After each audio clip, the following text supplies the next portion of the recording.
Meus queridos, graça e paz. Nós vamos continuar estudando um livro da Bíblia. Se você ama a Bíblia e ama as histórias bíblicas, eu imagino que você vai sair daqui abençoado. Deixa eu ver aqui, tem alguém aqui que gosta de ler e entender a Bíblia, sim? Tem? Amém, amém. Hoje de manhã nós já tivemos um momento muito especial na escola dominical. Eu já deixo o convite para quem gosta de aprender e aplicar a Bíblia na sua vida. Hoje não, todo domingo eu vou começar a estudar agora, pelo menos do capítulo 1 até o capítulo 11 de Gênesis. Então vai ser bem legal, versículo por versículo. Quem veio sabe como é que tem sido legal. Mas à noite nós estamos estudando o livro de Ruth. Se você puder ir abrindo lá, por favor. Ruth. Nós estudamos já o capítulo 1 na última semana. E eu tenho falado para vocês que Ruth é uma mini novela da vida real. É um livro que é como se fosse um filme para mulheres. A personagem principal é uma mulher, quem interage com ela é outra mulher, tem muita fala, não tem morte, não tem guerra, não tem aventura, não tem briga, né? Daquela forma que a gente está acostumado. Tem o drama da vida, o drama dos relacionamentos, o drama da dor de quem perdeu o marido, de quem perdeu filhos, e assim por diante, ter que lutar pela própria sobrevivência. Eu tenho gostado demais de estudar sobre esse livro. E no capítulo 1, quem estava aqui lembra, e quem não estava, saiba, que nós apelidamos essa mini novela, o capítulo 1 dela, de Amargura, porque Noemi e o seu marido Elimeleque pegaram seus filhos Malom e Quilion, o fraco e o doente, e resolveram fugir de Belém de Judá e ir para a terra de Moabe, porque havia muita fome lá na terra de Israel. Eles fugiram para uma terra pagã, um povo que não devia fazer parte da aliança do povo de Deus, com quem eles não deveriam contrair casamento, nem se deixar influenciar. Mas fugindo da calamidade, eles foram para esse país, mas lá nesse país a calamidade encontrou eles da mesma forma, porque passado um tempo Elimeleque morreu. E Noemi ficou viúva com seus 2 filhos. Seus 2 filhos se casaram, parece que as coisas estavam se encaixando, quando eles, os 2, também morreram. E agora ela era viúva, com 2 noras, viúvas, extremamente triste. Para evitar a fome, buscaram um caminho que levou para longe de Deus e ainda com o prêmio da calamidade de qualquer forma. Mas finalmente, Noemi deixou o caminho errado para voltar para perto de Deus, para o povo de Deus. E ela fez esse caminho de volta. Vocês lembram que eram 125 quilômetros a pé, era uma viagem de alguns dias. Ela e sua nora Ruth, uma viagem desafiadora, perigosa, ela fez e ela chegou de volta na sua terra natal. Mas ao chegar lá, apesar de ter deixado a terra estrangeira, para vir para a terra sua, a amargura não deixou ela. Quando ela encontrou com as amigas, quando ela encontrou com aquelas pessoas que falavam, é Noemi, perguntava, é ela mesmo, ela dizia, não me chame Noemi. Noemi significa doce, agradável. Me chamem de Mara, porque o Senhor tornou a minha vida amarga. Ela fez o caminho de volta, mas a amargura dela não saiu. Mesmo no lugar certo, a amargura dela teima em continuar junto com ela. Eu quero gastar um tempinho nessa introdução, porque muitos de nós, como Noemi e Elimeleque, podemos escolher caminhos para evitar certas coisas e buscar outras, e nessa direção a gente ir se distanciando de Deus, e se distanciando do caminho certo, e se distanciando do comportamento esperado de alguém que teme a Deus, do comportamento esperado de um pai cristão, de uma mãe cristã, de um marido cristão, de uma esposa cristã, de um cidadão que é cristão, e a gente vai esfriando na fé, a gente vai se deixando influenciar por outras coisas. Quem nunca conheceu a vontade de Deus, então vai longe da linha na pipa com vontade. E aí sofre e pensa, não, eu vou deixar tudo para trás, eu vou dar as costas para Moabe e eu vou voltar para a aliança, eu vou voltar para o lugar onde Deus me abençoa. E você vem, e você está no lugar certo, como vocês estão aqui nessa noite para adorar a Deus. Mas às vezes o fato de estar ainda não resolveu todo o passado e a culpa e a dor que você carrega, não é não?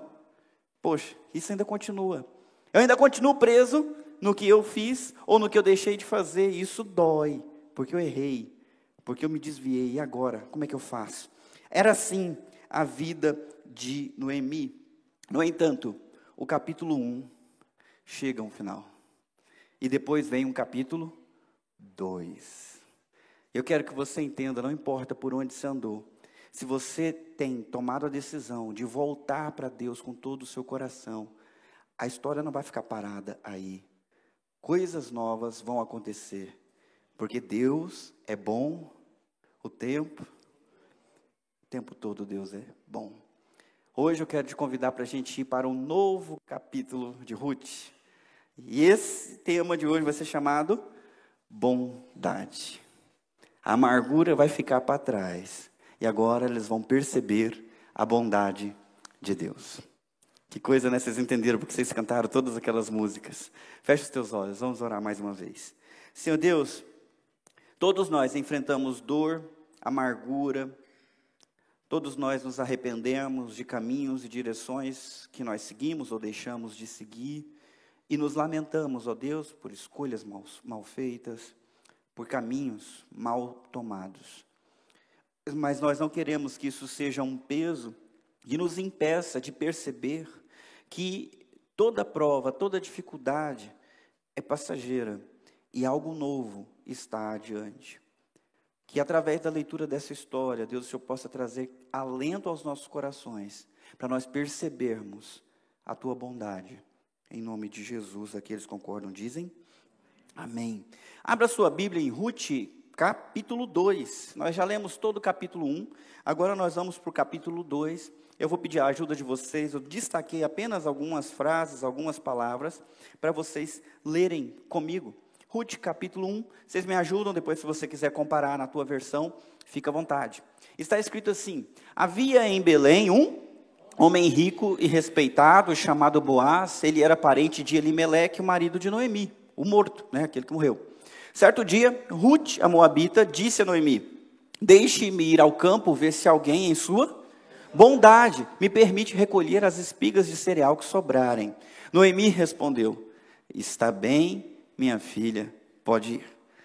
Para relembrar, as duas voltaram de Moabe para Belém. Ruth, que é uma estrangeira, uma pagã, disse para Noemi, quando a Noemi insistiu com ela várias vezes, para ela voltar para sua mãe, para sua família. Volta para lá, não tem mais nada para te oferecer. Ela falou: não insista comigo para ficar, porque eu vou contigo. Aonde você dormir, eu vou dormir. Aonde você ficar, eu vou ficar. O teu povo será o meu povo, e ela disse isso mais importante: o teu Deus será o meu Deus, onde você morrer, eu também vou ser enterrado. Ela manteve a lealdade com Noemi e partiu para uma terra que ela nunca conheceu, para um povo que não era o povo dela, e para um Deus que ela só tinha ouvido falar, porque Noemi se referia a Deus com amargura. Deus me tratou como inimigo, Deus está contra mim. Vocês lembram ela dizendo isso, na sua dor de ter perdido o marido e os 2 filhos? Mesmo assim, Ruth foi para essa terra, e as duas estão lá agora. Mas há um grande problema: eles não têm mais as terras que eles venderam para ir para Moabe. Não tem nem as terras e nem os homens para conseguir emprego e mantê-las, prover para elas o alimento, ou o pagamento de qualquer outra coisa que elas tinham que pagar. As duas estão numa situação vulnerável e difícil. Elas são pobres e elas não têm muito o que fazer. E aí é que entra a providência de Deus. Noemi disse: eu saí cheia daqui, mas eu voltei vazia. Eu tinha marido, eu tinha filhos, eu voltei vazia. Exceto por uma coisa: o que ela tem? Uma nora. E olha só, enquanto ela se lamenta, a nora dela diz: eu vou ver se alguém me deixa catar aqueles grãos que caem ou que são esquecidos na hora da colheita. E aí a história vai se desenrolar, vocês vão gostar. Mas antes disso, no versículo 1, fala de um homem rico e respeitado. Como é que está na sua Bíblia dessa forma mesmo? O termo aqui, os termos que são colocados aqui em outros lugares na Bíblia, significa guerreiro habilidoso, homem valente. Em alguns lugares, as mesmas palavras são traduzidas, sabe aquele homem forte, aquele que sabe o que faz, sabe que se garante sozinho? São as mesmas palavras. Aqui foi traduzido como um homem habilidoso, rico e respeitado. Ou seja, ele se portava bem e por conta de se portar bem, ele enriqueceu. Perceba que eles viveram na mesma época. Talvez, não sei se podemos afirmar isso, mas é possível que esse rapaz, o Boaz, tenha uma idade parecida com o Elimeleque. Enquanto Elimeleque olhou para a fome e fugiu, vendeu tudo para tentar a sorte numa terra estrangeira, Boaz ficou. Boaz encarou a seca, encarou a falta de alimento, continuou trabalhando e com a sua habilidade, com a sua coragem, com a sua insistência, ele prosperou. E ele é agora rico. Eu estou colocando aqui porque a Bíblia está colocando isso como algo positivo, e eu preciso destacar. Muita gente entende que todo rico não presta. Muita gente entende, especialmente quando é influenciado por ideologias bem avermelhadas, de que o dinheiro é ruim, e quem é rico porque está tirando e roubando alguém. No entanto, a Bíblia destaca o caráter de Boaz. Ele é respeitado socialmente e ele é rico por conta da sua habilidade para trabalhar, administrar as posses que ele tem. Enquanto Elimeleque, sem consultar a Deus, vendeu tudo que tinha e se aventurou mal num caminho errado, Boaz permaneceu firme, mesmo na seca, enfrentou e conseguiu superar a crise. 13 dias de queda na bolsa. Vem crise aí, meus irmãos? Como é que nós vamos fazer? Ai, que desespero. Aprendamos com Boaz, que prosperou. E agora é rico e respeitado, parente de Elimeleque, o marido falecido de Noemi. E aí nós temos as duas passando essa necessidade. E aí nós temos um homem rico que fez a sua riqueza em uma época de grande calamidade. Meninas, vocês já entenderam o que vai acontecer nessa história aqui, não? Já pegaram? Tinha uma moça, ela está viúva, a Ruth, e agora apareceu um homem rico e respeitado. Eu pergunto para vocês, é esse o partido?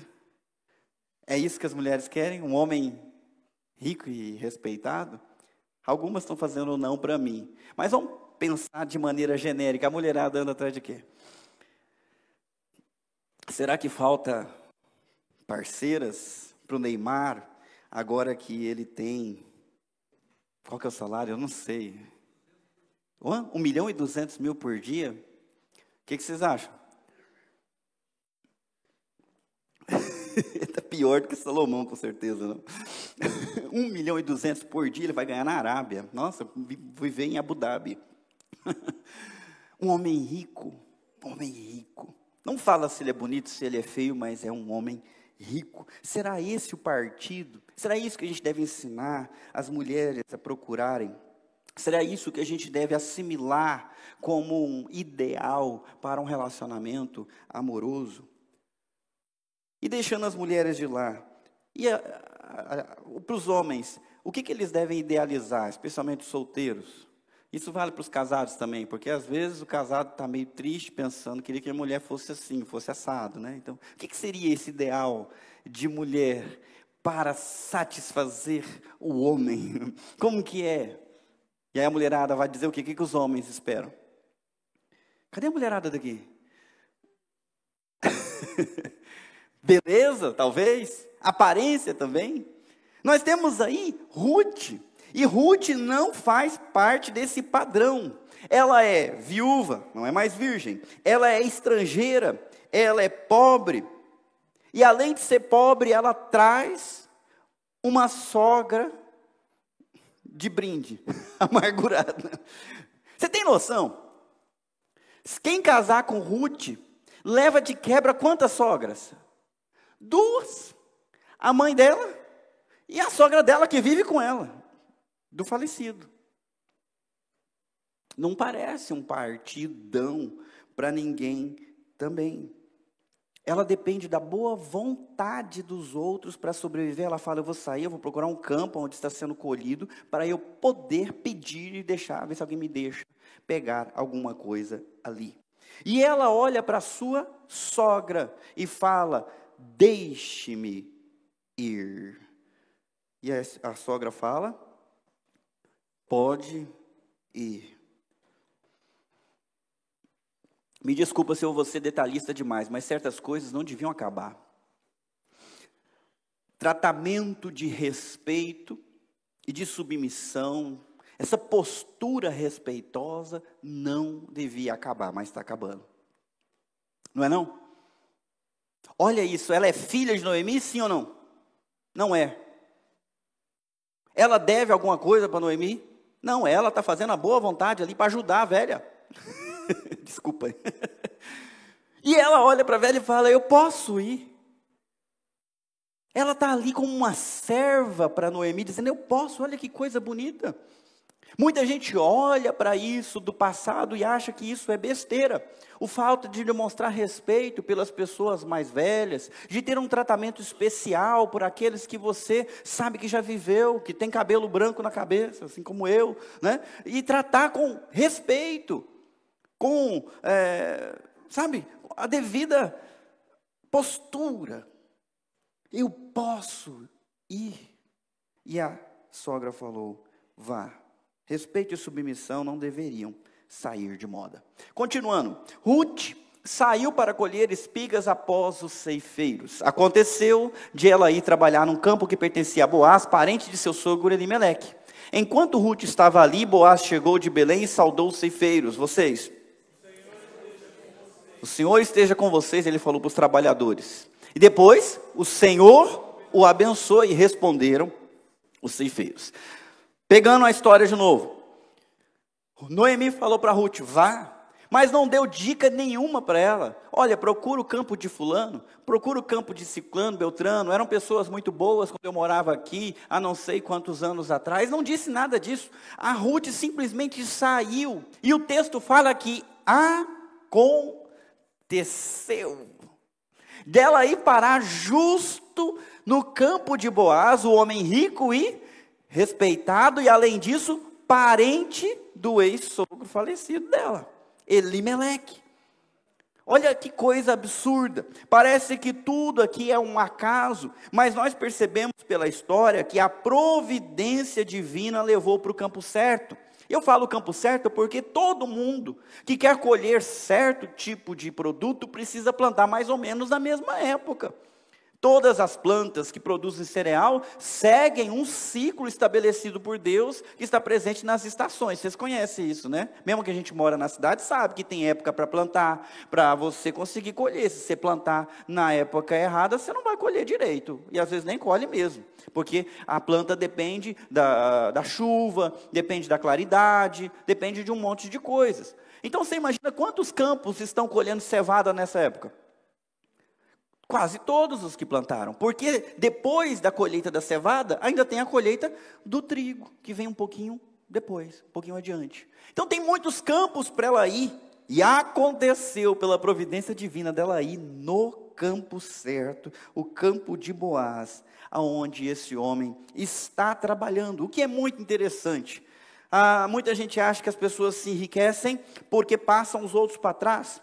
Mas eu olho para esse texto, eu vejo um homem rico e trabalhador, que inclusive poderia estar debaixo de uma sombra, de uma palmeira, bebendo uma água de coco, qualquer coisa assim. Mas ao invés disso, ele está na onde? Num dos seus campos, para ver como que as coisas estão. Ele chega lá e, de uma maneira interessante, ele sauda os trabalhadores. O que ele falou? O Senhor esteja com vocês. Quando uma pessoa fala isso, ela está demonstrando que ela quer o bem daquela pessoa. Não tem coisa melhor para alguém do que Deus estar com ela. Concordam? José foi maltratado e vendido pelos seus irmãos. Foi parar no Egito como escravo. Era para ele ter se acabado ali. Mas tem um detalhe: o Senhor estava com José e ele prosperou. Daí caluniaram ele, mandaram ele para o calabouço, inventaram uma prova fictícia. Ele poderia ter sido morto, pena capital, mas recebeu prisão indeterminada ou perpétua, se ninguém tivesse lembrado dele. E ele está lá, podia estar se lamentando, amargurado, mas não é isso que ele faz. Porque o que diz o texto mais uma vez? O Senhor estava... Tem coisa melhor que isso? Olha o que esse patrão deseja para os seus empregados. Olha o que ele declara: o Senhor esteja com vocês. Quem tem um patrão assim? Alguém tem, não? Você tem um assim? Ah, estou falando um patrão aqui, igual o Boaz. Tem alguém, não? E quem é que é assim? Olha que coisa bonita. Eu queria resgatar isso com vocês, meus irmãos, porque às vezes a gente fala: Deus te abençoe, Senhor te abençoe. Mas a gente fala da boca para fora, e não com a profundidade que isso merece. Quem é lá das antigas sabe que quando a gente encontrava um parente mais velho, o que a gente tinha que fazer? Pedir a benção. E o que o parente fazia? Deus te abençoe, meu filho. Deus te abençoe, meu filho. Tem alguns que já fizeram cara de saudade, né? O que eu quero que vocês percebam é que nós temos que ter essa postura bondosa, generosa, que compartilha coisas boas com as pessoas ao nosso redor. Não importa se elas estão acima, se elas estão abaixo, se elas estão no mesmo patamar. Ao invés de distribuir contenda, ao invés de distribuir maldição, que a sua boca seja um instrumento para distribuir bênção, favor. E isso demonstra o que você tem dentro de si. Tem uma frase muito conhecida que diz que cada um dá o que tem. De maneira que quando você está bravo, é porque a ira não está sendo colocada dentro de você, ela está brotando de lá. Concordam? Você concorda? Não é a sua esposa que te deixa nervoso, é você que é. Ela só revela. Não é os seus filhos que te tiram do sério, é que está faltando seriedade mesmo. Ok? E eles só revelam, as situações revelam o estado do nosso interior. E aqui nós temos um homem próspero e rico e abençoador. O Senhor esteja com vocês. E quando a gente é bom para com os outros, há uma regra espiritual muito importante. Essa bondade volta. O texto diz que imediatamente, o que os ceifeiros responderam? O Senhor abençoe. Mais, mãe. Quando a gente abençoa, a gente atrai a bênção dos outros, a atenção dos outros para nós também. Depois eu vou voltar nisso, eu tenho muita coisa para tratar. E aí a história continua. Então Boaz perguntou a seu capataz: quem é aquela moça? A quem ela pertence? E o capataz respondeu: é a moça que veio de Moabe com Noemi. Hoje de manhã ela me pediu permissão, de novo, para colher espigas após os ceifeiros. Desde que chegou, não parou de trabalhar, um instante sequer, a não ser por alguns minutos de descanso no abrigo. Aqui eu quero destacar algo que me deixou assim intrigado, eu quis até olhar com mais atenção. Hoje nós vivemos numa época em que prega-se que as mulheres não devem depender dos homens para coisa nenhuma, e que elas são senhoras do seu próprio destino, elas têm força suficiente para resolver os seus próprios problemas, né? E elas não devem depender de nada nem de ninguém. Certo, mulherada? E isso a gente ouve tanto, que a gente começa a achar que é assim mesmo. E é assim que a gente tem que criar as nossas filhas. E aí nós temos Ruth, uma moça, catando lá os grãos de cevada, e Boaz pergunta: e aquela ali? Quem que é aquela moça? E a segunda pergunta, como é que é, gente? A quem ela pertence? E aí algumas pessoas olham para mim: eu sabia, pastor. O povo fala que a Bíblia é machista. Achamos um versículo que é a prova de que a Bíblia é machista, patriarcal e outras coisas aí. Está vendo? A quem ela pertence, como se ela fosse, por ser mulher, propriedade de alguém. Mas será que é isso que o texto está falando? A quem ela pertence? Quando você vai para o interior e encontra alguém desconhecido lá, E fulano? Fulano, é filho de quem? É da onde? É de quem? Não é não? Eu estou até vendo os pernambucanos. É de quem? Eu não quero que vocês entendam e achem que essas pessoas estão certas ao afirmarem isso. A história vai provar hoje para vocês que não é assim na Bíblia.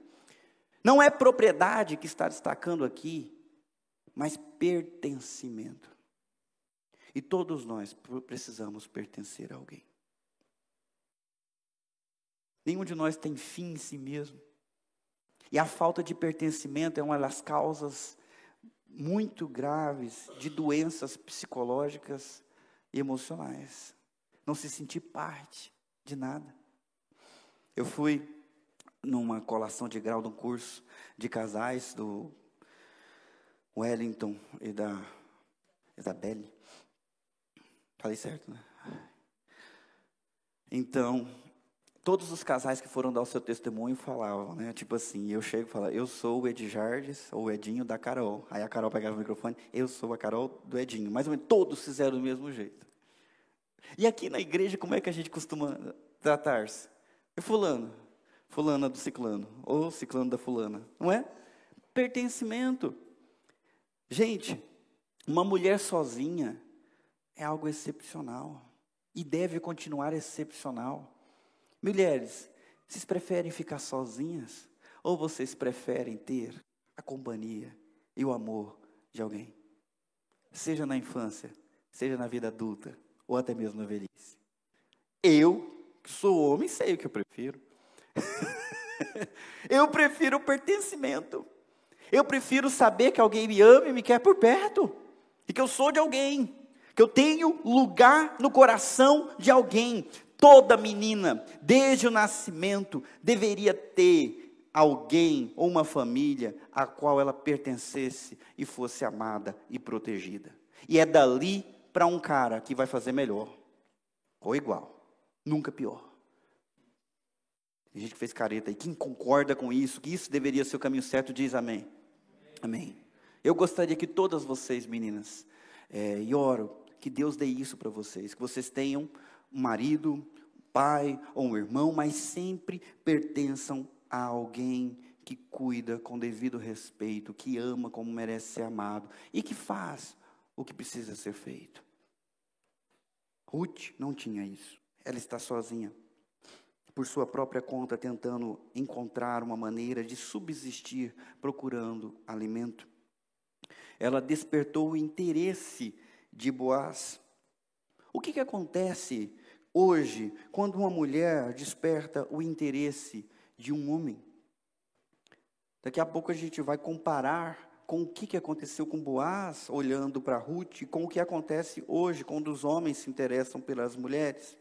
Antes de passar adiante, eu preciso destacar algumas coisas para vocês. Primeiro, ela pediu permissão para o capataz, a fim de colher as espigas após os ceifeiros. Será que isso era necessário? Alguns de vocês estão na igreja o tempo suficiente, já leram a Bíblia tantas vezes, que sabem que na terra de Israel havia uma lei que Deus deu para Moisés, que chamava a lei da rebusca. Lembram disso? Essa lei existia para o seguinte: quem era pobre, quem era estrangeiro, quem era viúvo ou quem era órfão, não passar fome. Quando os ceifeiros passavam colhendo, as hastes com os grãos de cevada e trigo, eles tinham que fazer bem, mas eles não podiam voltar para ver se ficou alguma coisa, porque o que ficou no cantinho, o que caiu, era dos pobres, para que eles tivessem pelo menos algo que comer. Então era comum nos campos, os pobres virem atrás dos ceifeiros, catando o que caiu, para tentar juntar um pouquinho, para poder fazer pelo menos uma refeição naquele dia. Uma lei deixada por Deus para que ninguém passasse fome, numa época de abastança. Era uma regra, era uma lei social que estava valendo naquela época. Ruth é uma estrangeira. Ruth não tem ninguém para trabalhar para ela. Então ela poderia ir em qualquer campo e, ao invés de pedir permissão, falar como as pessoas falam hoje: é meu direito e é seu dever me deixar fazer O que eu tenho que fazer? Nós que trabalhamos aqui na área social, muitas vezes lidamos com pessoas que recebem doações como se fossem obrigação de quem está dando. E não com uma gratidão ou com um respeito que ela tem. Ela sabe que é uma regra, mesmo assim ela não chega invadindo a terra. Ela pede permissão para estar ali, demonstrando mais uma vez algo diferente dessa índole que a nossa cultura tenta despertar na mulher, de que ela é dona do mundo, de que ela é dona de tudo. Pediu permissão e trabalhou, e trabalhou. Não parou de trabalhar, exceto por um pequeno instante que ela foi descansar no abrigo. Abrigo do quê? Obrigado, abrigo do sol, Oriente Médio, sol a pino. Não era fácil não dá para aguentar muito tempo não. Tinha que descansar um pouquinho para esfriar os miolos, né? Esfriar a cabeça e depois voltar. E ela parou só uns instantes. Trabalhou tanto que impressionou o capataz. Talvez o cara está olhando assim, oxe, o ano que vem eu vou contratar essa aí, né? Trabalhou, rapaz, trabalhou o tempo todo. Foram essas as informações que foram dadas para Boaz a respeito da mulher, que ele está curioso saber quem é que é. Boaz foi até Ruth e disse: ouça, minha filha, quando for colher espigas, fique conosco, não vá a nenhum outro campo, acompanhe as moças que trabalham para mim. E algumas pessoas já estão pensando, Boaz, sabe como é, né? Sabe como é? Estou entendendo onde você está querendo chegar. Fica aqui, não vai lá, fica aqui, acompanha as meninas aqui. Mas eu não queria que você pensasse de uma maneira impura de Boaz, porque ao decorrer da história você vai perceber que não. Ele está encontrando uma oportunidade de ser bom para aquela moça. E aí eu já começo a falar especificamente com os homens. Homens, vocês sabem como vocês devem se relacionar com todas as mulheres? Não como alguém que você tire qualquer proveito, mas como alguém que pode ser bom para todas. De uma forma pura e santa. Bom. Bom para sua filha, bom para sua esposa, bom para sua cunhada, bom para sua sogra, bom para a menina novinha e bonitinha, bom para que não é bonitinha também, bom com respeito por todas as mulheres. É isso que ele demonstra. Ele está demonstrando bondade, do mesmo jeito que ele demonstrou bondade para com os ceifeiros, dizendo que o Senhor esteja com vocês, ele agora demonstra bondade para ela. Veja como que ele fala com ela, ele vem até ela, ele diz a palavra e fala, oh, nossa, você é bonita, hein? Nossa, acho que eu tinha visto você por aqui. É isso que ele diz, gente? Ele fala, ouça, minha filha. Alguns de vocês aqui eu trato como filha. Uma delas é a Melissa, porque no meu casamento ela tinha 6 anos. Eu via assim. Hoje é moça, casada. Como é que eu vou tratar uma menina? Como é que eu vou me relacionar com ela? Minha filha. Ô, minha filha. Quem tem temor de Deus se relaciona de forma diferente com o sexo oposto. Isso está presente aqui. Ele quer ser bom para ela. Por que você vai lá? Fica aqui. Aqui, já vamos cuidar de você. Fique com a gente. Se você está se sentindo sozinha, fica com as moças que trabalham para mim aqui, com as minhas servas. Sim, você vai ter alguém para conversar. A mulher gosta de conversar, né? Vai? Não. Né? Por que ele faz isso? Será que é porque ela é linda? Vamos continuar. Observe que em que parte do campo estão colhendo e vá atrás delas. Avisei os homens para não a tratarem. Por que ele avisou? Ah, porque tem homem que trata mal mulher? Pois é, né? E quando tiver sede, sirva-se da água que os servos tiram do poço. Fica preocupado, passando sede não aqui. Pega a água que eles estão tirando lá, você pode pegar. Eu estou te dando autorização, já está avisado. Fique à vontade. Muitos homens são maus para as mulheres. Nós estamos encontrando um homem que é bom para uma mulher. Proveu trabalho para ela. Proveu proteção para ela. Proveu água para as necessidades biológicas dela. Ele surpreendeu ela com sua bondade, tanto que Ruth diz o seguinte: Ruth se curvou diante dele com o rosto no chão e disse: o que fiz para merecer tanta bondade? Sou apenas uma estrangeira. Aí, os caras de hoje, que estão interessados em aparência, vão dizer: minha filha, você nasceu. Eu nunca vi alguém tão bonito assim, meu Deus. Rapaz, né? Você nasceu. Aí vem as cantadas mais absurdas, não? Debaixo dos caracóis, teus cabelos eram as leves. Agora já se canta outras coisas muito mais absurdas em relação às mulheres. E o pior é que tem muitas mulheres dessas gerações mais novas que se dão ao desplante de dar lenha, de dar corda para pessoas que cantam músicas completamente obscenas a respeito do corpo delas, que as veem só como uma máquina mesmo. Na minha época eu já achava ruim aquela boquinha da garrafa, hoje eu não consigo nem ligar para ouvir uma música que está nos top 10 do YouTube. Alguém já tentou? Há alguns anos eu fiz a experiência, vou pegar as top mais vistas. Olha, uma ou outra salvava, o resto tudo porcaria. E a respeito de mulher? Tratando como uma laranja que você chupa e joga o bagaço fora. Triste o momento que nós vivemos. Nós precisamos encontrar um novo padrão. É por isso que nós vamos para a Bíblia. Não é no mundo, mulheres, que vocês vão encontrar a devida postura de respeito. É na Bíblia. Porque Deus vê vocês como filhas. E Ele quer que os homens tratem vocês como filho de um rei.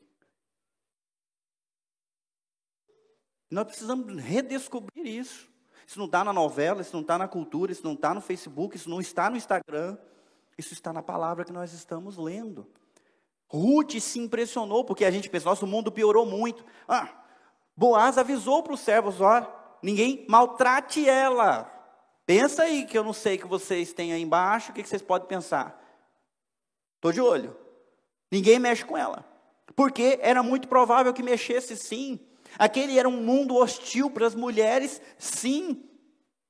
Mas ao invés de encontrar hostilidade de um homem rico que pode comprar qualquer mulher, ela encontra bondade nesse cara que a surpreende. E ela se ajoelha com o rosto no chão, dizendo: o que eu fiz para merecer isso? Eu não sou ninguém, eu sou estrangeira. O que está acontecendo? O que vocês acham que ela fez para merecer isso? Por que Boaz está fazendo isso para ela? Será que ela estava usando decote? É o corpo. Com certeza era escultural. O que vocês acham? O rosto deve ser muito bonito, deve ser por isso. O que vocês acham? Naquela época, até hoje, as mulheres lá naquela região, como é que elas se vestem? Elas cobrem tudo. Não tinha protetor solar, gente. Está trabalhando no sol, é pano para cobrir a pele, para não queimar. É coberta. Hoje as mulheres que ganham a atenção dos homens são as descobertas. Em pelo. Nem pelo tem mais. Não é isso que está aparecendo aqui. Nós vamos ver. Ele vai dizer com a boca dele o que ela fez para merecer isso. Ela falou: eu sou estrangeira. Ele disse: eu sei. Respondeu Boaz: mas também vocês, sei de tudo que você fez por sua sogra desde a morte de seu marido. Ouvi falar de como você deixou seu pai, sua mãe, sua própria terra para viver aqui no meio de desconhecidos. O que eu fiz para merecer isso? Eu sei que você fez. Você foi boa com a sua sogra, mesmo depois que seu marido morreu, e você deixou todo mundo para vir para cá. Por isso eu estou sendo bom para você. Aqui começa a ter também um modelo de mulher. Ela tem lealdade, apesar da sua própria dor. Ela está com a sogra, que perdeu o marido e os 2 filhos.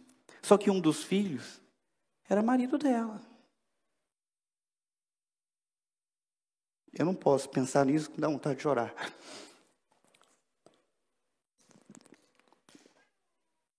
Algumas irmãs nossas perderam o seu marido. E só elas sabem como dói. Claro que doeu em Ruth. Mas ao invés de amargurar-se, lamentar-se, ela é leal à sogra. Ela quer ser útil para essa sogra. Ela é uma pessoa que não está preocupada consigo. Ela está preocupada com a outra idosa. E ela abre mão de tudo para apoiá-la. Eu vou contigo aonde você for. Onde você dormir, eu durmo também. Onde você pousar, pousarei eu. Lealdade, apesar da própria dor que ela sentia. Outra característica impressionante, a coragem para deixar tudo, para seguir o caminho certo. Ela era uma mulher pagã, mas tinha mãe, tinha família, tinha parentes, tinha casa. E ela deixou tudo para trás. Eu me lembro, há uns anos atrás, uma moça daqui da igreja estava pensando se batizava ou não. E ela falou: pastor, eu já tinha uma conexão com Deus, mas agora que eu estou aprendendo a palavra, eu estou aprendendo tanta coisa, eu sinto que eu estou traindo os meus pais se eu me batizar. Eu estou traindo o que eles ensinaram para mim se eu me batizar. Ela tinha essa crise. Felizmente, ela escolheu o mesmo caminho de Ruth. E se batizou e confessou para os seus pais: não sou mais daquela religião, agora eu sigo o Senhor Jesus. Sou protestante, da igreja presbiteriana. E tem sido uma bênção para os seus parentes. E firme aqui na igreja, ajudando nos ministérios. Mas eu sei como foi difícil para ela abrir mão do passado para abraçar um novo futuro que Deus estava reservando para ela. Ela deixou. Ela teve a coragem de deixar. Tem algumas pessoas que estão aqui na igreja namorando com Jesus Cristo. Namorando com essa possibilidade de ser parte do corpo de Cristo, membro da sua comunidade. Tenha essa coragem. Ruth nunca se arrependeu da escolha que ela fez. Isso é uma boa característica para se procurar como uma companheira. Lealdade, coragem para priorizar o caminho certo e deixar os outros caminhos, mesmo que isso seja difícil e arriscado. Terceira característica que eu vejo, fé para confiar no cuidado de Deus. E como é que eu sei disso? Vamos dar uma olhada no versículo 12. Que o Senhor, o Deus de Israel, sob cujas asas você veio se refugiar, a recompense ricamente pelo que você fez. Ela teve fé para abandonar os seus falsos deuses e confiar no Deus verdadeiro de Noemi, que ela não conhecia. Ela teve fé para vir se aninhar como uma refugiada. Todo mundo olha para ela, acha que ela é uma refugiada da terra de Moabe, precisando de ajuda social lá em Israel. Não, não. Isso é o que ela aparenta ser. Porque o refúgio dela de verdade é o Senhor, o Deus de Israel. É isso que o texto está dizendo. É esse o protetor. É ali que ela encontra abrigo, debaixo das asas de Deus. Mulheres, esse é o seu refúgio. Homens, esse é o nosso refúgio. Temos que ter essa coragem. Boaz, um homem crente. Ruth é uma mulher crente no Senhor Jesus Cristo, que confia e que se refugia nele. E mais uma vez a gente tem uma oração. Vocês estão contando? Quantas vezes alguém falou que o Senhor abençoe? Essa aqui é a terceira. Que o Senhor, o Deus de Israel, sob cujas asas você veio se refugiar, a recompensa ricamente pelo que você fez. Não perca as contas, vamos continuar. Ela respondeu: espero que eu continue a receber sua palavra insistente, meu Senhor, pois me animou com suas palavras gentis, embora eu nem seja uma de suas servas. Vou fazer uma pausa aqui. O texto original fala que você animou o meu coração, você falou ao meu coração. Mulherada, não caia no papo macio de quem fala coisas bonitas no ouvido, não. Ouça quem anima o coração. Quem traz alento para o íntimo. Não para a vaidade. Vocês estão comigo, mulherada? O maridão faz isso aí? Hã? Fala ao coração. Olha, eu quero continuar recebendo essa bondade, meu Senhor, pois você falou ao meu coração. Você me animou com suas palavras gentis, embora eu nem seja uma de suas servas. Então esse homem abençoou essa mulher agora com suas palavras. Mas não apenas com as suas palavras, ele também abençoou ela com as suas atitudes. Na hora da refeição, Boaz lhe disse: venha cá e sirva-se de comida. Também pode molhar o pão no vinagre. Ruth sentou-se junto aos ceifeiros e Boaz lhe deu grãos tostados. Ela comeu até ficar satisfeita e ainda sobrou alimento. Esse cara gostava muito dela, porque vinagre, nossa. Lá em casa a gente faz pipoca, a gente capricha, coloca manteiga, toque de chefe, uma delícia. A Carol vem, pega e joga vinagre. Vai comer longe de mim esse negócio fedido. Mas nessa época, comer esse vinagre, esse pão molhado vinagre, ajuda a descer, é algo bom. Ele está dando para ela algo que é dele, algo que poucos têm acesso. E ele ofereceu: vem aqui, não come pão seco, não, molha aqui no vinagre, igual a gente está fazendo. E aí não só isso, ele chamou ela e lhe deu grãos tostados. Amendoim torrado é bom? É mais ou menos a mesma coisa, entendeu? Deu grãos tostados para ela. Mas percebam, ele não mandou um servo dar. Quem que deu? Ele deu. Ele deu. O cara rico. Tem rico que não abre nem a porta. Não dirige nem o seu próprio carro.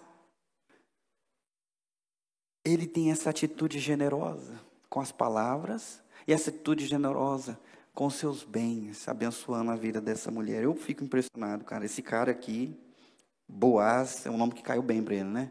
Boaz. Cheio de bondade. Vamos lá. Essa piada do pastor Silas agora, né?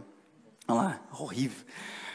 Quando Ruth voltou ao trabalho, Boaz ordenou a seus servos: permitam que ela colha espigas entre os feixes e não a incomodem. Tirem dos feixes algumas espigas da cevada e deixem-nas cair para que elas recolham. Não a atrapalhem. Assim Ruth colheu cevada o dia todo, e à tarde, quando debulhou o cereal, encheu quase um cesto inteiro. Olha o que ele falou: deixa a mulher trabalhar. Deixa ela trabalhar, ninguém incomoda ela nesse trabalho que ela está fazendo. Ela não está tirando dos feixes, mas está tirando entre os feixes que eles estão colhendo. Favoreça o trabalho dela. Pega algumas coisas, deixa cair para ela pegar. Ajuda essa menina. Não atrapalhem ela. Depois de colher o dia inteiro, ela não tinha como levar aquela palha junto com os grãos, era um volume grande. Então o que ela teve que fazer? Ela teve que debulhar aqueles grãos com as suas mãos. Um trabalho árduo. E ela deu conta. Ela colheu o dia todo e à tarde, enquanto havia luz, ela se dedicou a um outro trabalho, debulhando o cereal. E encheu quase um cesto inteiro. Quem é que tem uma Bíblia diferente, que tem uma medida aí falando o que é esse cesto aí? Ela encheu o quê? Um efa. Hoje, arroba? Rapaz, arroba. Pior que é, né? Arroba é 12 quilos, né? 15? Ok. É aproximado. Muitos estudiosos falam que um efa, ou arroba, é entre 13 e 15 quilos. Mulherada, catando os grãos sobrados, o dia inteiro, debaixo do sol, ela conseguiu 13, 15 quilos. Vocês não fazem ideia do que é isso. Porque vocês compram um pacote de arroz de 5 quilos e é fácil. É só lá, dar o dinheiro e pegar. Né? Agora, se você tivesse que colher e debulhar o arroz, 5 quilos. Num dia, será que você dava conta? Só os 5 quilos. Não precisa ser os 15 dela, não. O que vocês acham? Lá no terreno, no caso o arroz é no pântano, né? Tudo encharcado. Colher o arroz e debulhar. Só 5. Será que vocês dão conta? Pastor, sei não, né? trabalhava demais. 15 quilos. Qualquer pessoa colhendo no campo ia conseguir mais ou menos a quantidade para matar a fome do dia. Ela conseguiu o equivalente para várias semanas de subsistência. Ou seja, o trabalho dela foi muito frutífero e abençoado por conta da ajuda de Boaz. E ela não só debulhou, como ela carregou tudo para a cidade e mostrou à sua sogra. Também lhe deu o que havia sobrado da refeição. Lembra que ela veio comer, molhou o pão no vinagre, comeu os grãos tostados, até encher a barriga e ainda sobrou. Ela deu a sobra para quem? Para a sogra. Toma aqui, sogra, estou com sua comida já pronta para você. E assim ela foi. E a sogra, o que ela disse? Onde você colheu todo esse cereal? Perguntou Noemi. Onde você trabalhou hoje? Lembra que ela não deu dica nenhuma para ela trabalhar. Agora vocês. É a quarta vez que nós temos uma bênção nesse capítulo. Que seja abençoado quem a ajudou. Ela não sabe. Então Ruth contou à sogra com quem havia trabalhado. O homem com quem trabalhei hoje se chama Boaz. Bênção, bênção, bênção, a quarta bênção. O que nós temos aqui? Uma cultura de bondade. A cultura de bondade é uma cultura de bênção. E a bênção e a bondade são um remédio, um alento para quem está amargurado, para quem está sofrido. Nova Jerusalém, me ouçam. Vamos criar uma cultura de bondade entre nós, para que quem está amargurado encontre alento. Abençoe as pessoas. Abençoe os seus irmãos. Abençoe os que se assentam junto com vocês aqui nessas cadeiras. Abençoe e não amaldiçoe. Abençoe. Fala que Deus te abençoe. Mas não fala da boca para fora, não. Fala com o coração. Que Deus te abençoe. Que Deus te abençoe, Rodrigo. Plenamente. Que Ele atenda às suas orações. É o que eu desejo. De coração. Que bom encontrar isso numa vida. Num ambiente, num lugar. A igreja precisa ser esse lugar. Bênção para tudo quanto é lado. A bondade é remédio para a amargura. Vocês acham pouco? Versículo 20, quando ela descobriu que foi Boaz, o que ela falou de novo? Abençoou ele uma segunda vez. Disse Noemi a nora: o Senhor não deixou de lado sua bondade, tanto pelos vivos como pelos mortos. Esse homem é um de nossos parentes mais próximos, o resgatador de nossa família. E mais uma vez a palavra bondade se repete. Deus é bom o tempo todo Deus é bom.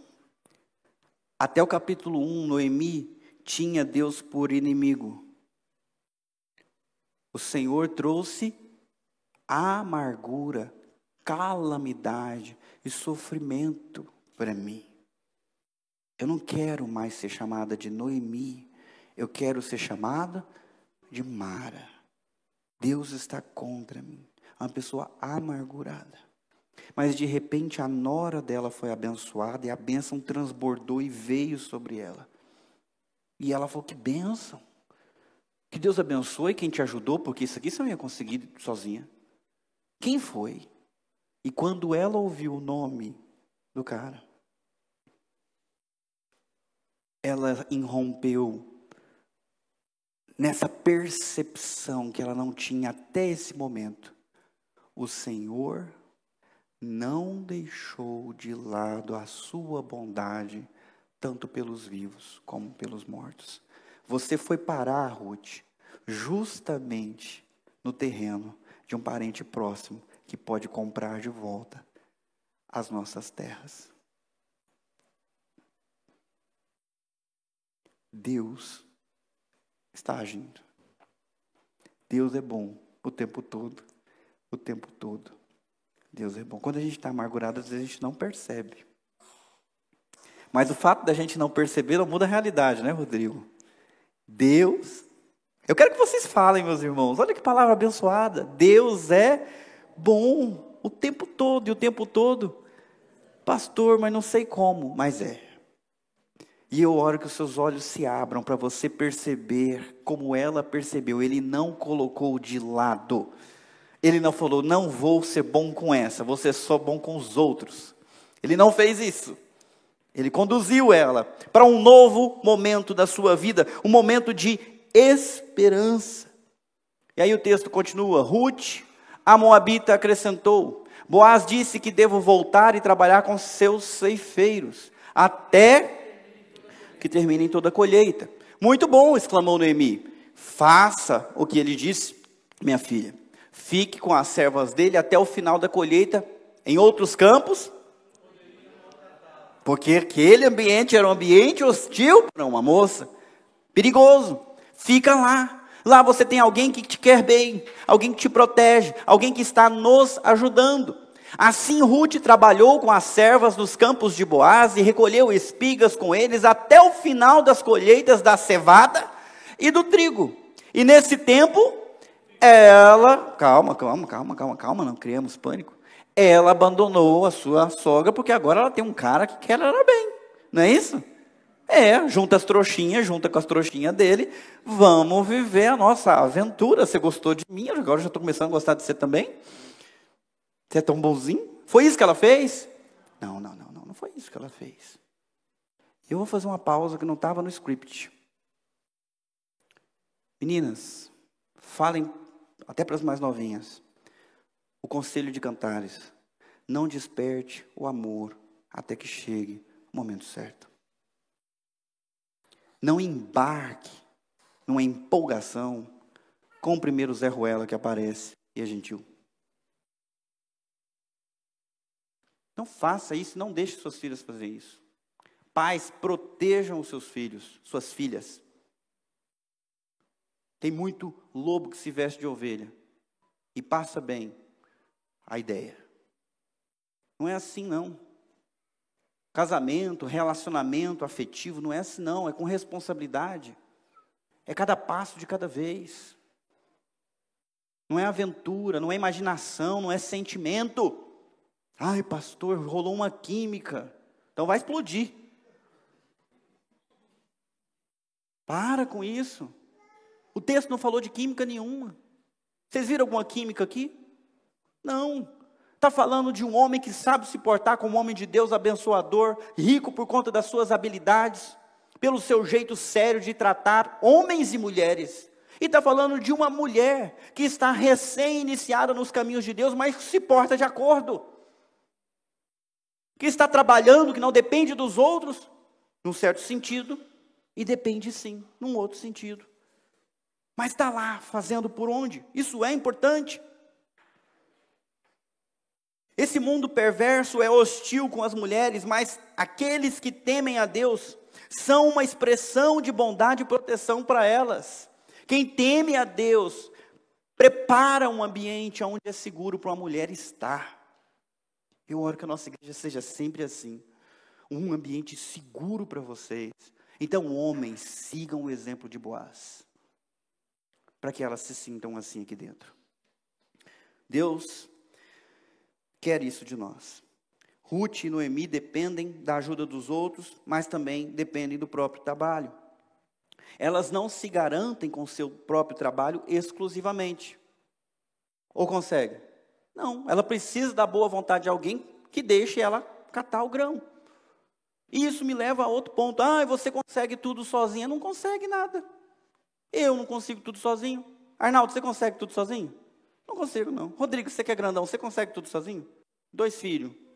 Vamos dispensar a Lisane, dar umas férias para ela de 3 anos? 4? 5? 6 meses? Eu dou graças a Deus pela minha ali, ó. Rapaz, eu sou mole.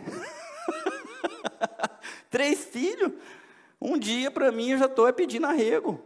Eu admiro você, Thelma. Admiro, tiro o chapéu para você. Ok? É difícil. Quem é que dá conta sozinho? Ninguém dá conta de nada sozinho. Se desse conta, a gente não se casava, se virava só. A gente não consegue fazer filho sozinho. A gente consegue quase nada sozinho. Nem por isso nós devemos ser acomodados e ficar dependendo completamente dos outros. Que é outra coisa errada. Moças, algumas, não vou dizer que tem alguma aqui que pensa assim, mas muitas pensam em casar com um homem rico para poder gastar o dinheiro dele. Aí percebam, Ruth não está assim. Ruth está fazendo por onde? Encontrando os seus caminhos, trabalhando para a subsistência dela e da sua sogra. E foi isso que chamou a atenção. Boaz, não é uma Maria chuteira, não é uma Maria gasolina, é uma mulher honrada, respeitosa, trabalhadora, leal, que se refugia debaixo das asas de Deus. E isso é que é partido. Ensinem seus filhos a procurar gente assim. Ensina aí. Está do teu lado aí, ensina ele. Vamos parar. Eu estou gostando aqui de pregar sobre esse texto, mas eu vou chegar no final. Algumas aplicações antes da gente terminar. Primeira aplicação direta é a aplicação romântica. E na Bíblia nós aprendemos que o romance, ele começa no caráter e não na aparência. O romance começa no caráter e não na aparência. Eu vou repetir porque às vezes o povo acha que eu estou mentindo. Não é, pastor, você fala isso porque você casou com uma que é muito bonita. Tinha muita gente bonita por aí. E uma vez na minha vida choveu na minha horta. Tinha muita gente bonita por aí quando eu cheguei aqui, né? Né, Carol? Fala que não. Tinha.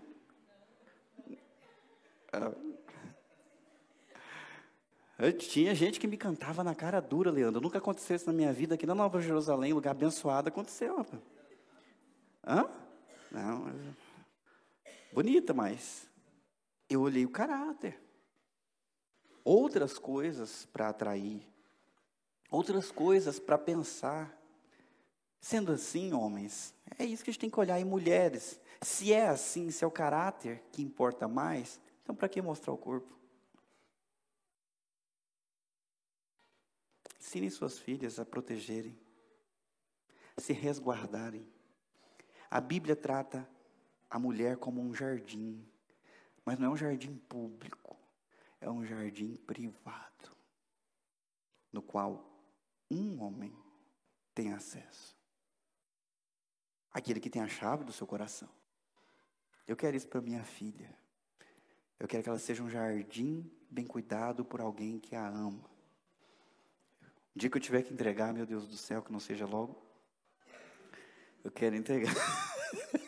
Você está junto comigo? Eu quero entregar para um homem como Boaz, que vai cuidar dela melhor que eu, que vai protegê-la, que vai resguardá-la. Alguém a quem ela vai ter prazer de pertencer.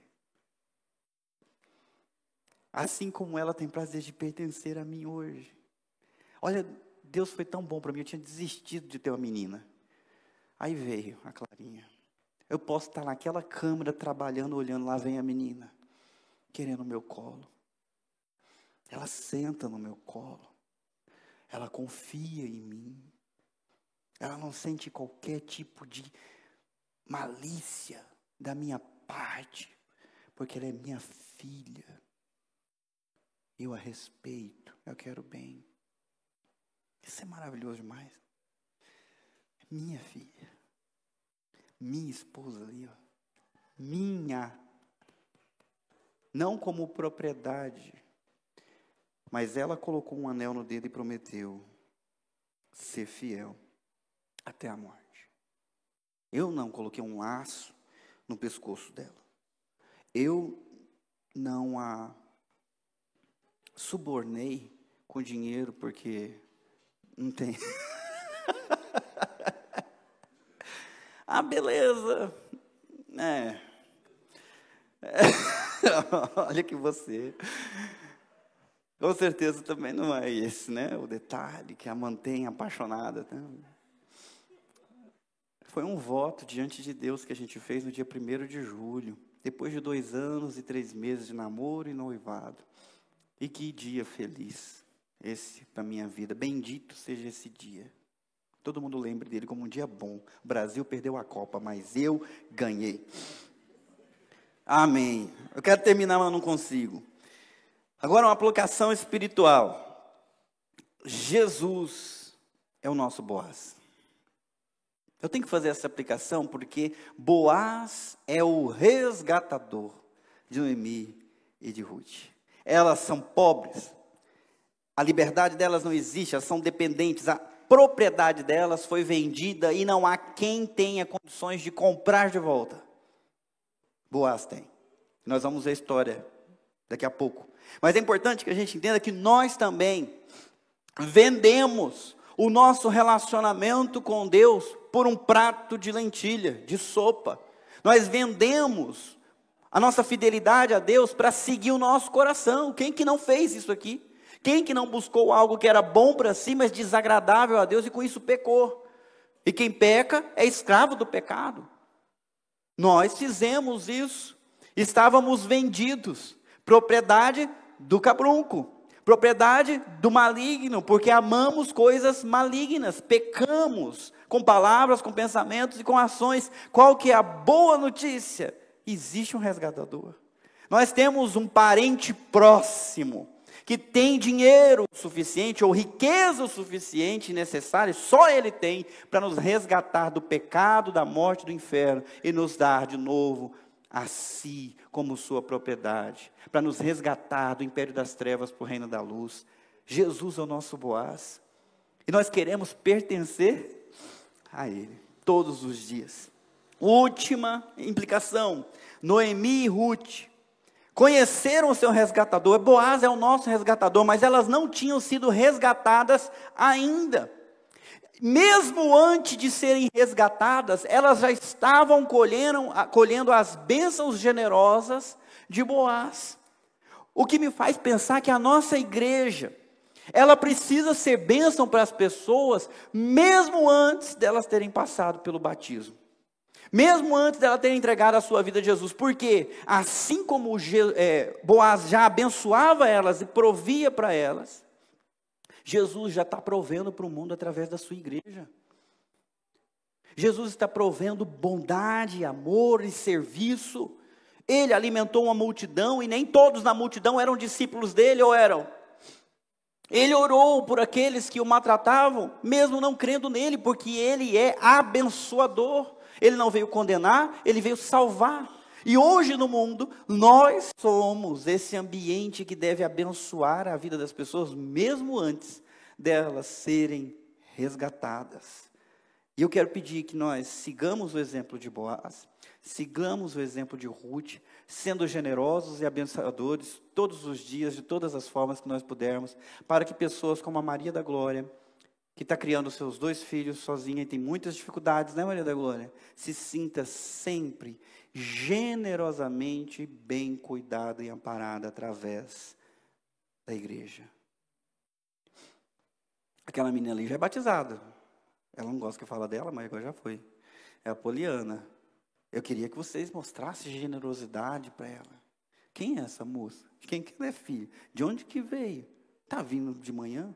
Vem à noite também, senta aqui. Alguém já fez um bolinho para ela? Não.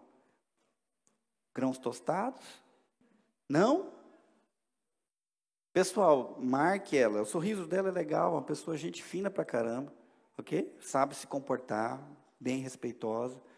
Eu não estou fazendo propaganda assim de relacionamento romântico, não. Eu estou falando para a igreja abraçá-la, cuidar dela. Né? A Thelma já caiu na graça de todo mundo. Né, Thelma? Chegou, já conseguiu umas mães, uns vô, umas vó, que estão amparando e demonstrando para ela o que é uma igreja que trata com bondade uma pessoa, porque é bom. Porque quer ser bom. Do lado dela, desculpa, Jaqueline, tem a Jaqueline. A Jaqueline faz judô aqui, é mãe de 2 alunos que estudam aqui, os 3 estudam aqui, 2 estudam aqui. Também nos procurou num momento difícil para ela. A mãe dela está doente, está enfrentando um câncer. E ela veio, começou pela reunião de oração. Estava pensando em ir embora quando eu catei ela ali na escada. A Carol falou que você vinha. Ai, pastor, eu estava pensando em ir embora. O que eu estou fazendo aqui? E ficou, e recebeu oração. Foi abençoada, começou a vir nos cultos. Troca a ficha com ela lá, mulherada, ok? Troca a fichinha com ela lá, abençoa a vida dela. Hoje nós vamos terminar o culto. E eu quero que vocês abençoem pelo menos umas 5 pessoas. Eu quero que a tia Cida saia daqui. Nossa, que delícia. Todo mundo me abençoou hoje. Me abraçou. E vice-versa. Vamos ser abençoadores, em nome de Jesus Cristo. E a palavra de Deus diz que aquilo que nós abençoarmos, será abençoado. Aquilo que nós amaldiçoamos, então vamos abençoar. Vamos orar. Senhor Deus, eu te louvo, Pai, por essa história maravilhosa. O acaso parecia que era o mote dessa história, mas não, Deus, a tua mão está ali o tempo todo, mesmo na época da amargura, da raiva e da revolta de Noemi pela perda do seu marido, dos seus 2 filhos. Mesmo ela reconhecendo a amargura da sua vida, o Senhor já estava ali, ó Deus, para restaurar, redimir e trazer de novo alegria para a vida dela. E nesse capítulo ela percebeu isso. E o Senhor fez isso usando até mesmo os erros dela. Porque o filho dela casou com alguém que não temia o Senhor. Mas ali houve conversão, houve mudança de direção. Noemi voltou para debaixo do teu cuidado. Ruth resolveu deixar o seu passado, os seus ídolos, para crer no Deus vivo, Criador dos céus e da terra, e se refugiou também debaixo das tuas asas. E prontamente, Deus, o Senhor, levantou um servo, um homem, para protegê-las, cuidar delas, prover para elas, porque o Senhor abençoa e escolheu abençoar através de gente de carne e osso que teme ao Senhor. E nós queremos ser esses instrumentos nessa época em que tem sido muito difícil para as mulheres, ou só pelo fato de serem mulheres. Que nesse ambiente, que nessa comunidade, elas sejam vistas e reparadas sem segundas intenções. Que elas sejam vistas e reparadas com olhos de bondade, de cuidado e de proteção. Tanto as mais novas quanto as mais velhas. Nos ajude, Senhor Deus, a ter uma comunidade santa, pura, um refúgio, onde elas encontrem proteção para se desenvolverem e alcançar a plenitude dos seus dons, do seu serviço, do seu caráter. Eu peço especialmente para nós homens, ó Deus. Nós vivemos numa cultura sexualizada, erotizada, que influencia o nosso coração com impureza. Mas o Senhor tem poder, ó Deus, para tirar isso do nosso coração e nos dar um coração como de Cristo, puro, capaz de se relacionar de forma sincera com mulheres de toda sorte, mesmo aquelas que vêm de uma vida torta, como Jesus se relacionou com a mulher adúltera. Nos ajuda, Deus, nos ajuda, Pai, a fazer disso uma realidade nas nossas vidas. Que a tua bênção seja sobre cada um. E se há alguém amargurado, ó Deus, ajude essa pessoa a perceber que a amargura vai passar e coisas novas já estão começando a acontecer, no nome de Jesus Cristo.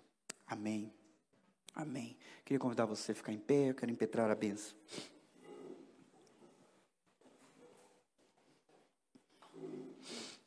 Que a graça do Senhor Jesus Cristo, que o amor e a bondade de Deus o Pai, que o conforto e a consolação do Espírito Santo repouse sobre a vida de cada um hoje e para sempre.